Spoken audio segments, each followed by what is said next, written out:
और इंसान रहते हैं, छोटे बड़े, दलित भी, सरदार भी, मुसलमान भी, हिंदू भी, सब हैं, लेकिन सब इंसान हैं। हमें सबको इंसानियत के नाते से देखना चाहिए। अगर हम सबको, यहाँ के सारे हिंदुस्तान के रहने वाले को लोगों के साथ इंसानियत का सलूक करेंगे तो ये झगड़े और फसाद नहीं हो सकते। इस झगड़े और फसाद से जितना बड़ा नुकसान देश को पहुंचा है उसका आप अंदाजा नहीं कर सकते। इसलिए मैं हमारे ऑनरेबल क्या नाम है, होम मिनिस्टर साहब यहाँ तशरीफ रखते हैं, उनसे पूछना चाहता हूँ कि अब तक कुल गिरफ्तारियां कितनी हुई और कितने हिंदू और कितने मुसलमान मारे गए इसके अंदर। तीसरी बात यह है कितने मुसलमान और कितने हिंदू गिरफ्तार हो चुके हैं अब तक, कितने मुसलमानों के खिलाफ और कितने हिंदुओं के खिलाफ FIR दर्ज हुई, कितनी और हमारा कितना माली नुकसान मुसलमानों का हुआ और कितना हिंदू भाइयों का हुआ। वीडियो फुटेज की बुनियाद पर कितने मुकदमे कायम किए गए।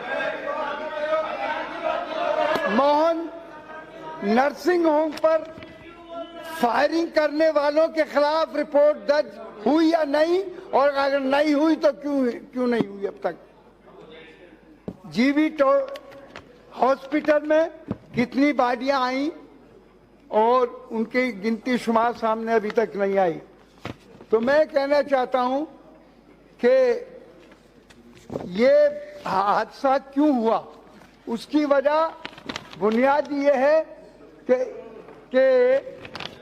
कुछ लोगों ने गलत प्रोपेगेंडा किया और इतना जहरीला प्रोपेगेंडा किया जिससे क्या देश के अंदर ये आग लगी और ये हालात पैदा हुए, जिसमें कपिल मिश्रा जी और हमारे मंत्री अनुराग ठाकुर जी और परवेश वर्मा जी हैं।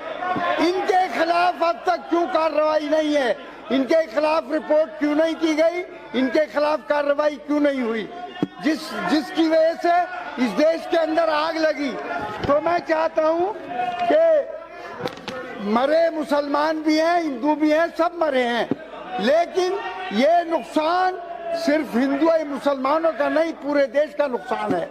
ये समझकर कि ये देश सबका है, सब हिंदुस्तानी हैं, सब इंसान हैं, इस नाते से हमारे देश के अंदर बात होनी चाहिए। और ये शेर मैं पढ़ना चाहता हूं कि ए वतन खाके वतन वो भी तुझे दे देंगे, ए वतन खाके वतन वो भी तुझे दे देंगे, बच रहा है जो लहू अब के फसादात के बाद। ये मैं कहना चाहता हूं।